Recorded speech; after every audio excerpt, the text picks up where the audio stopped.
મિત્રો આજે આ ક્ષત્રિય અસ્મિતા સંમેલન રાખેલું છે એમાં ઉપસ્થિત સર્વ મહાનુભાવોનો ખૂબ ખૂબ આભાર।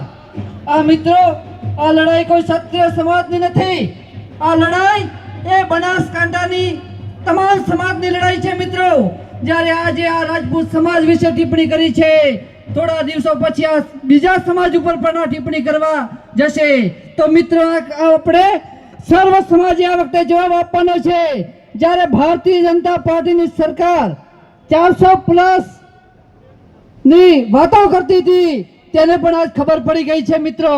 તો આપણે સૌએ સાથે મળી અને આ રૂપાલા સાહેબ દેખવાના રૂપાળા, દિલના કદરૂપા એવા પુરુષોત્તમભાઈ રૂપાલા સાહેબે જ્યારે આ ક્ષત્રિય સમાજ વિશે જે અભદ્ર ટિપ્પણી કરી છે તેમનો જવાબ આપવાનો સમય આવી ગયો છે મિત્રો।